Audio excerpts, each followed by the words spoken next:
Ravi de vous retrouver pour l'actualité de cette mi-journée dont voici le sommaire.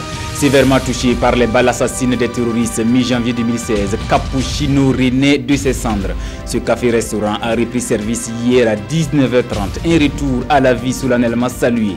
Nous y serons tout à l'heure sur l'avenue Kwame Nkrumah.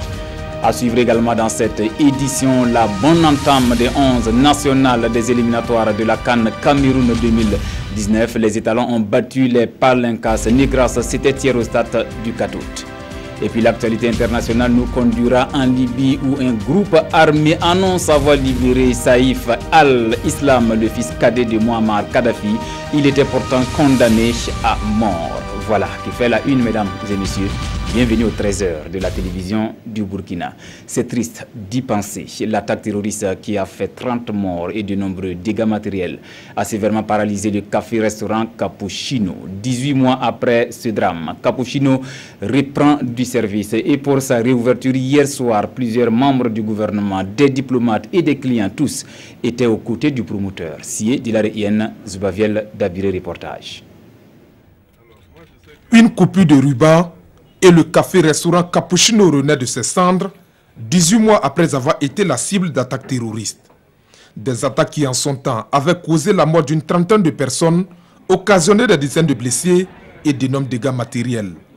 À cette réouverture, membres du gouvernement, délégations diplomatiques, opérateurs économiques et autres anonymes sont ici pour marquer non seulement leur soutien au promoteur Gaëtan Santomena, mais aussi pour symboliser la résistance contre la violence.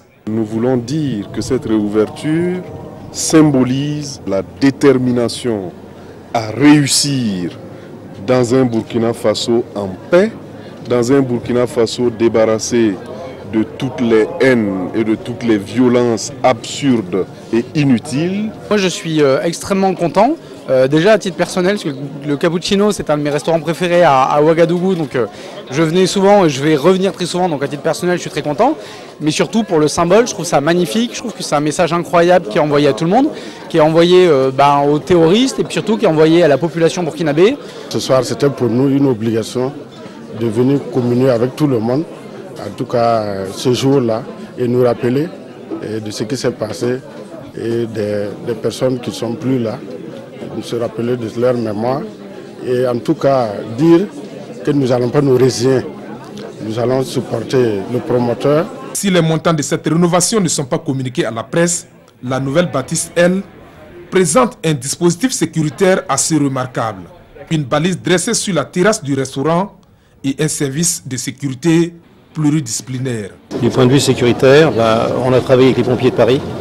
Donc vous allez voir, on a des vitres blindées sur tout l'extérieur, on a 16 points de contrôle, on a un réseau d'incendie intérieur, un réseau de renouvellement d'air.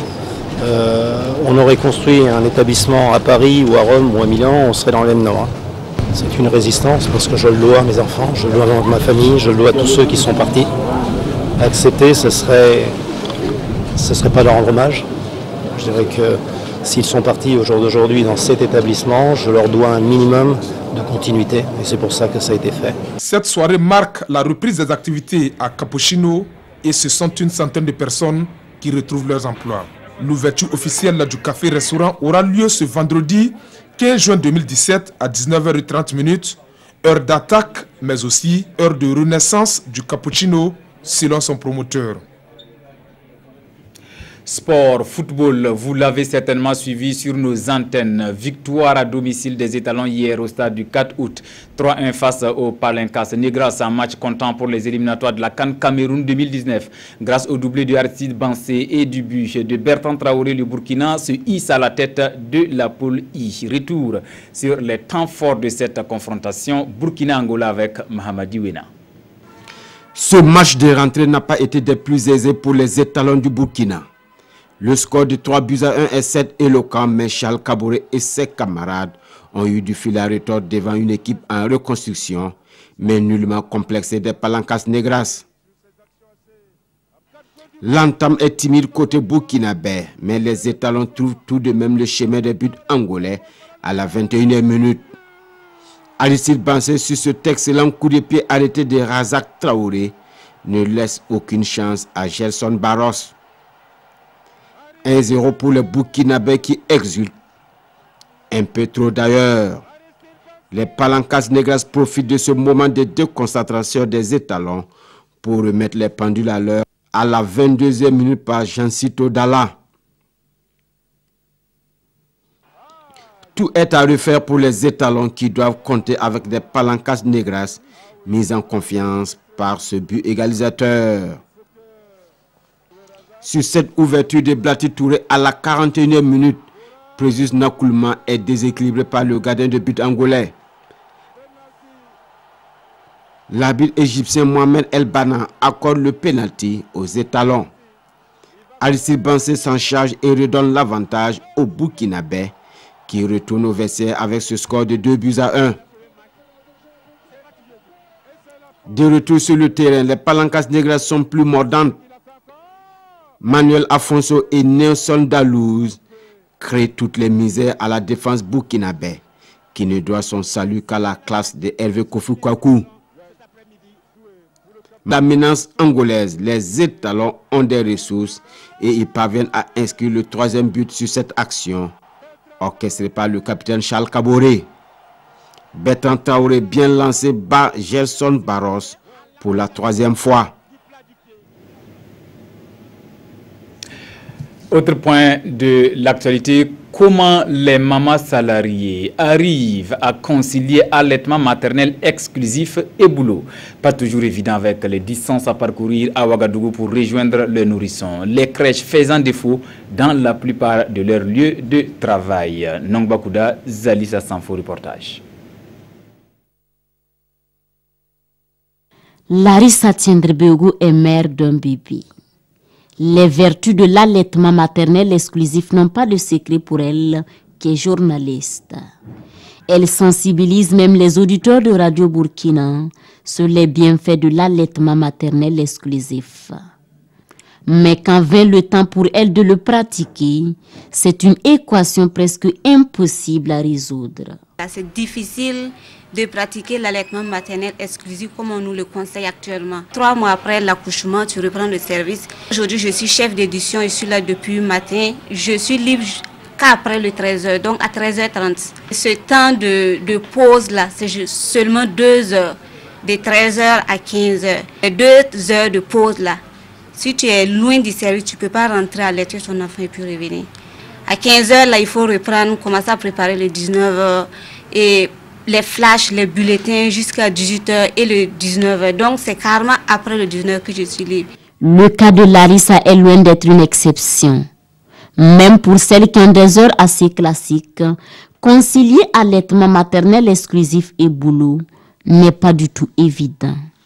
En cas, mon bébé est resté chétif jusqu'à présent, n'a pas pris du poids parce que vraiment les conditions ne sont pas du tout ça. Moi, j'ai un enfant de 4 mois présentement et j'utilise l'allaitement maternel.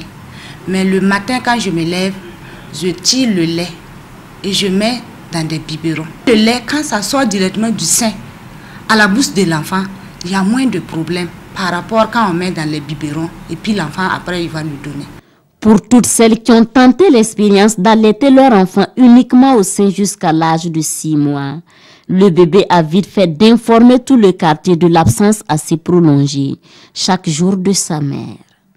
J'arrivais à trouver qu'il était en train de pleurer, le lait était fini. C'était pas facile. Bon, parce qu'il y a des jours aussi, on n'a pas assez de lait. C'est le problème pour les femmes qui travaillent. Il y a des jours, il n'y a pas assez de lait, pourtant il faut aller travailler, il faut tirer. J'ai remarqué par moment aussi, au bout de 2 mois, que mon enfant avait perdu quelques kilos. Ces femmes disent vouloir toutes travailler et participer au développement de leur pays, mais en ayant aussi des enfants en bonne santé. Alors elles préconisent la construction de crèches ou l'aménagement de salles dans les différents lieux de service. Créer des crèches dans les services, ça va nous soulager beaucoup. Là, tu ne souffres pas, quoi. Le matin, en venant au service, tu emportes ton bébé, sa nounou, tu viens, tu les laisses. Et par moment, tu pars allaiter l'enfant et tu reviens. Ça te permet même d'être au service. Parce que quand tu as un bébé, tu viens là, tu n'as pas la tête au service. Tu es tout en train de penser à l'enfant, qu'est-ce qui se passe à la maison, est-ce qu'il ne pleure pas, est-ce qu'il a l'aise, est-ce qu'il n'a pas faim. Mais quand l'enfant est à côté, tu peux te lever, aller voir ton enfant et puis revenir. Ça te permet d'être concentré et de faire ton travail. Je crois que si l'État pouvait faire ça, là, franchement, ça va aider les femmes. Tout espère ici que le ministère de la promotion de la femme, de la santé, les ONG et autres institutions porteront leur voix pour mener le plaidoyer afin qu'elles puissent travailler et être de bonnes mères. On reste dans le registre santé. Chez le don de sang, un geste pour sauver des vies. En prélude au 14 juin, journée mondiale de donneurs de sang, le Centre régional de transfusion sanguine était face à la presse pour parler de cette journée et plaider pour plus de dons de sang, car la demande est forte avec la saison pluvieuse qui s'installe. Nongbakouda, Zalicia Sanfo. Une vaste campagne pour une collecte suffisante de sang sera organisée à Ouagadougou. Et c'est à l'occasion de la célébration de la journée du donneur de sang, le 14 juin prochain. À cette conférence de presse, le Centre régional de transfusion sanguine, organisateur de cette campagne, a dit tout son désir de pallier la pénurie de liquide précieux dans les hôpitaux. Nous vivons chaque année une situation de tension de stock, une situation de pénurie de sang à une période assez particulière et assez régulière de l'année, c'est la période de la saison hivernale. En cette période-là, il y a deux choses paradoxales qui se produisent. La première est que la demande a augmenté du fait du paludisme et la demande est parfois multipliée par 3, 4, 5. Le défi, c'est de pouvoir donc assurer une réponse coordonnée, une réponse cohérente aux situations d'urgence. Et pour l'atteinte de cet objectif, un vaste programme sera déroulé. Nous entendons mener une campagne de communication. La deuxième activité que nous prévoyons dans le cadre de cette célébration, c'est une conférence publique sur le thème. Le thème, je le disais tantôt, c'est don de sang en situation d'urgence ou en situation de crise. Des journées portes ouvertes et une nuit pour magnifier les donneurs de sang sont également au programme. La collecte de sang se fera sur le site de Paspanga et sur le nouveau site qui vient d'être aménagé à Tengango vers l'hôpital Blaise Compaoré. Un constat dans cette édition, environ 80% de la population burkinabé doit son salut à l'agriculture. Mais le secteur demeure sous-développé avec des moyens de production archaïques, la daba et la périote et la pioche. Mais où en sommes-nous avec le projet de renforcement de la mécanisation agricole? Le point dans la région du Nord avec Irénée Kabouré et Alidou Alain Savadogo. La daba, voici l'outil le plus utilisé par les cultivateurs burkinabés. Depuis des siècles, la daba a contribué à nourrir des familles entières. Et aujourd'hui encore, elle est présente sur tous les terrains agricoles. Les matériels que nous utilisons à Kassaba ici, c'est des pioches, des dabas. Actuellement, on crée les trous pour pouvoir semer. Les dabas servent à cultiver seulement. Je n'arrive pas à nourrir ma famille avec ces outils accompagnés de la mauvaise pluviométrie. On achète les vivres chaque année. Si on pouvait nous aider avec des outils plus modernes comme des charrues et des charrettes, les rendements allaient être satisfaisants. Face au changement climatique et à une forte démographie, il est temps de dynamiser le secteur agricole avec de nouveaux outils afin d'atteindre l'autosuffisance alimentaire au Burkina Faso. D'où la création en 2011 du programme de renforcement de la mécanisation agricole PRM qui propose une nouvelle approche technique aux cultivateurs. La mécanisation, c'est l'usage de l'énergie animale ou motorisée pour mouvoir ou faire travailler les outils agricoles ou les équipements. Ça permet d'accroître les superficies, ça permet effectivement une bonne gestion du temps, du timing, ça permet de réduire la pénibilité du travail. Le PRM apporte à ses producteurs des animaux de trait. Oui, nous avons les ânes et puis les bœufs. Nous avons également Et au niveau du matériel, la charrue CH6, CH9, la Oumanga, 3 dents, 5 dents, les charrettes tombereaux et petits plateaux, plus les chez-moi. Après 15 ans de mise en œuvre du PRMA, certains ménages bénéficiaires du soutien réalisent une satisfaction pour leur rendement. Avec la main, on ne bénéficiait pas beaucoup de choses, mais maintenant, on est très contente. Quand on souffrait avant, là, tout ça, ça a diminué maintenant. Avant le soutien du PRMA, nos rendements ne duraient que 6 mois après les récoltes. Mais avec les outils modernes que nous bénéficions des agents de l'agriculture, nos rendements peuvent atteindre 10 mois. On achète pour combler les 2 mois qui restent. Cependant, la mécanisation agricole au Burkina Faso demeure peu développée et sa contribution à la modernisation et à la productivité agricole reste faible. Le programme de renforcement de la mécanisation agricole est un excellent moyen pour l'atteinte de la sécurité alimentaire au Burkina, mais demande une augmentation de l'offre selon les techniciens du secteur agricole. Le gouvernement fait un grand effort, mais à la base, nous voyons que la demande dépasse l'offre. Ce que nous suggérons, c'est que si on peut augmenter le nombre de matériel que nous recevons chaque année, ainsi aussi que le nombre des animaux de trait, pour qu'un grand nombre de producteurs puissent en bénéficier. Une politique de modernisation serait nécessaire pour contribuer à l'amélioration quantitative et qualitative des conditions de vie des populations. Et cela passe nécessairement par la mécanisation agricole. Et puis cette brève, on l'a appris ce matin, 2 personnes ont été assassinées dans la nuit d'hier aux environs de 1h du matin dans la commune de Tongo Mayel, précisément à Inata. Des tueries perpétrées par des individus non identifiés. Ces assassinats font suite à ceux perpétrés il y a 1 semaine dans la même province du Soum. En rappel, 5 personnes avaient été tuées en une seule nuit.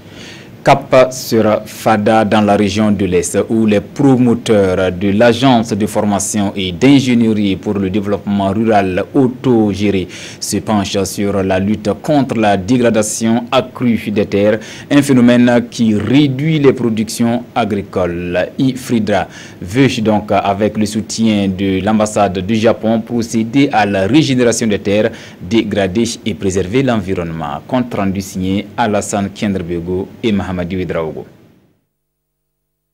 Les promoteurs de l'agence de formation et d'ingénierie pour le développement rural autogénéré, AFIDRA, et leurs partenaires sont sur les chantiers de récupération des sols arides.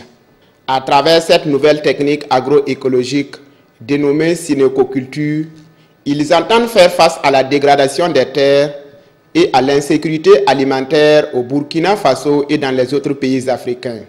Cette rencontre de Fadangourma se veut un moyen de partage d'expériences et de vulgarisation de ces nouvelles méthodes. L'initiative travaille à mettre en place un système de production qui n'utilise pas du tout d'intrants, même des intrants même dits biologiques. Et ainsi, ça augmente la biodiversité et ça augmente également la productivité. Durant les 3 jours, les travaux se sont déroulés sous forme de séances plénières avec des communications relatives à la valorisation des ressources phytogénétiques et à l'intégration des productions végétales et animales. Les ressources phytogénétiques aujourd'hui commencent à se raréfier. C'est pour ça d'abord on a essayé de faire l'état, de montrer l'importance et de proposer quelques méthodes et quelques stratégies pour valoriser ces ressources phytogénétiques. Échange mutuel, qu'on s'inspire entre nous. Et si j'ai quelque chose à apporter, c'est juste le principe, la théorie de la synécoculture qui marche au Japon et qui est censée aussi marcher ici en Afrique. Ce forum africain sur la synécoculture a permis de mettre en relief un mode de production agroécologique respectant les normes environnementales. On s'intéresse à la gestion de la biodiversité. 20 ans après la première étude, une nouvelle monographie nationale est en phase d'élaboration pour être en phase avec les réalités du moment. Mais avant, il faut un état des lieux plus précis sur la diversité biologique. Et c'est ce à quoi les experts du domaine s'attellent. Ils se sont retrouvés ici à Ouagadougou. On fait le point avec Issa Kafando et Estelle Judith Assogba. Le Burkina Faso s'active à lancer sa deuxième monographie nationale sur la diversité biologique 20 ans après l'élaboration de la toute première. C'est un document qui dresse l'état des lieux de la diversité biologique du Burkina Faso. Il fait également ressortir les menaces qui pèsent sur elle afin de permettre une meilleure planification de sa gestion. Tout, en fait, ce qui croît, ce qui respire, fait partie de la diversité biologique. Donc, on le classe en 3 niveaux. Le génétique, le niveau spécifique et le niveau des espèces. Enfin, le niveau écosystémique, où vous voyez que, par exemple, l'eau, par exemple, les mares, ça constitue un écosystème. Ici, c'est de faire l'état des lieux de ces 3 pans de la diversité biologique là au Burkina. Le niveau spécifique, quel est aujourd'hui le nombre d'espèces qu'il y a au niveau des bactéries, au niveau des virus, au niveau des mammifères, au niveau des oiseaux, au niveau des reptiles. Donc c'est cette situation-là qu'on veut faire. Au regard des pressions que subit l'environnement, il s'avère impérieux d'actualiser cet outil et cette actualisation se fera à travers un processus participatif incluant la contribution d'experts des domaines clés de la diversité biologique. En 20 ans, il y a eu beaucoup d'éléments naturels qui ont pu se produire et qui ont pu impacter donc ces ressources-là. C'est pour cela que actualiser aujourd'hui les données est un impératif si nous voulons que la diversité biologique contribue de façon efficace donc, au développement donc, de notre pays. La diversité biologique constitue la base du développement. Pour ces experts, il est important donc de la conserver et de l'utiliser de façon durable. Le monde rural plaide pour une prise en compte des questions d'énergie renouvelable, de résilience et de sécurité alimentaire dans les instances de décision. Des ESC qui interviennent en milieu rural ont fait le déplacement de la capitale Ouagadougou pour interpeller les pouvoirs publics avec leur projet dénommé Voix pour le changement. Explication Nongbakouda, Zalissa Sanfo.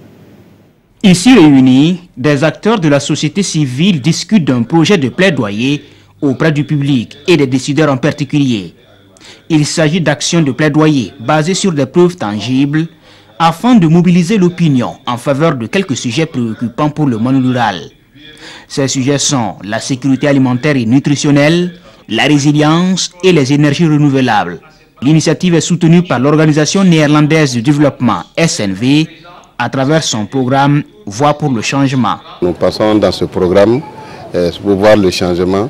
C'est pour que les mentalités des Burkinabés puissent changer. Alors, dans un premier temps, qu'ils voient que dans les programmes, politiques et programmes, qu'on prend en compte là même les exploitations agricoles familiales.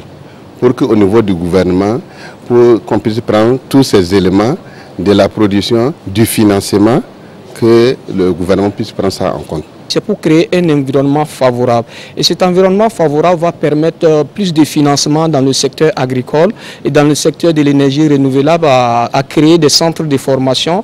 Au niveau du secteur de la thématique résilience pastorale par exemple, et cela va permettre de mettre en œuvre certaines lois sur le pastoralisme qui existe. À cette rencontre, les échanges se sont focalisés sur le volet sécurité alimentaire et nutritionnelle. L'objectif étant de définir ensemble une stratégie efficace dans le plaidoyer sur cette thématique. Voilà, c'est un reportage signé Vincent Kendrbeogo. Allons à présent à la découverte de la cour royale de Tiébélé. Une œuvre de 53 pages à parcourir pour tout savoir sur l'habitat et l'architecture Kassena. Pour mieux faire connaître ce riche patrimoine culturel du Naouri, l'ouvrage a été présenté hier aux journalistes. Paul-David Bambara, Kadisanogo. L'ouvrage de 53 pages sur la cour royale de Tiébélé au Burkina Faso fait ressortir l'architecture Kassena qui se distingue par une esthétique particulière à travers ses peintures murales. Richement illustré, ce livre aborde plusieurs thèmes notamment l'histoire des Cassena et leurs régions, les rôles des acteurs et des habitants dans la construction et la décoration des concessions et les actions à mener pour la sauvegarde de ce patrimoine culturel. Cette publication est l'œuvre de 13 spécialistes burkinabés, belges et français, aux profils divers, à savoir des anthropologues, archéologues, architectes, historiens et gestionnaires de patrimoine. Nous avons fait un constat. Les sites majeurs du Burkina ne sont pas connus. Les sites majeurs du Burkina connaissent plusieurs menaces. Et pour attirer l'attention des uns et des autres sur le fait que ce n'est pas bien connu et qu'il y a des menaces, une des solutions consistait à écrire un livre. La particularité de Tébélé est que les constructions sont faites par des hommes et la décoration par des femmes. Nulle part au monde on ne voit cela. Cet ouvrage revêt une grande importance pour l'Institut du patrimoine wallon, l'un des partenaires. Pour nous, le plus important, c'est vraiment de faire un appui de la Wallonie et de Bruxelles à ce système qui a été mis en place au niveau international, qui est de la reconnaissance du patrimoine au niveau de la liste du patrimoine mondial de l'UNESCO. Tiré en 2000 exemplaires, ce livre a été subventionné par la Wallonie-Bruxelles International. Il est déjà disponible dans les librairies Jeunesse d'Afrique, Diakfa, Mercure et Atiébélé et est vendu à 2000 francs CFA. Dans l'actualité hors de chez nous, Saïf al-Islam Kadhafi a été libéré de la prison Zantène où il était détenu depuis novembre 2011. L'annonce a été faite hier par un groupe armé. Mais pour ses avocats, il a tout simplement bénéficié de la loi d'amnistie adoptée l'année dernière. Suivons. Saïf al-Islam libéré, le fils cadet du dictateur Mouammar Kadhafi a retrouvé la liberté vendredi en Libye. Arrêté en 2011 par des milices, il avait été condamné à mort en 2015 pour son rôle dans la répression meurtrière du soulèvement populaire contre son père. L'annonce de sa libération a été rendue publique samedi sur les réseaux sociaux par la brigade Aboubakar al-Sadiq, l'un des groupes armés qui contrôle la ville de Zentène, située au sud-ouest de Tripoli. Il aurait été libéré en application d'une loi d'amnistie promulguée par le Parlement qui contrôle la partie est du pays. Le fils préféré de Mouammar Kadhafi reste recherché par la Cour pénale internationale pour crimes contre l'humanité. Au total, 3 des 7 fils de Kadhafi sont morts pendant la révolution. L'un des survivants est toujours jugé en Libye. La veuve du dictateur et 3 autres de ses enfants sont actuellement réfugiés à Oman. Aujourd'hui, dimanche, 47 millions de Français sont appelés aux urnes pour élire leurs représentants. 577 députés pour près de 8000 candidats en lice. Un chiffre record marqué par l'affaiblissement des partis traditionnels en France. Suivons. En France, les électeurs de Guadeloupe, de Saint-Pierre-et-Miquelon, de Martinique, de Guyane, de Saint-Martin et de Saint-Barthélemy ont voté samedi pour le premier tour des élections législatives. Ils ont pris le relais des Français de l'étranger et de Polynésie qui, eux, ont voté les 3 et 4 juin dernier. Ce dimanche, c'est au tour des métropolitains de se rendre aux urnes pour élire les 577 députés qui les représenteront à l'Assemblée nationale. Les Français de Nouvelle-Calédonie, de La Réunion, de Wallis-et-Futuna et de Mayotte votent aussi ce dimanche. Au total, 47 millions d'électeurs sont appelés à faire leur choix parmi plus de 7000 candidats âgés en moyenne de 48 ans. Près de 42% d'entre eux sont des femmes. Les premiers résultats seront connus à partir de 20 h. Je reprends pour vous cette triste nouvelle. On l'a appris ce matin. 2 personnes ont été assassinées dans la nuit d'hier aux environs de 1 h du matin dans la commune de Tongo Mayel, précisément à Inata. Des tueries perpétrées par des individus non identifiés. Ces assassinats font suite à ceux perpétrés il y a 1 semaine dans la même province du Soum. En rappel, 5 personnes avaient été tuées en une seule nuit. Ainsi s'achève cette édition, mesdames et messieurs. Merci de votre fidélité. En attendant la grande messe, c'est à 20 h avec Wendata Nathalie Kaouri. À bientôt.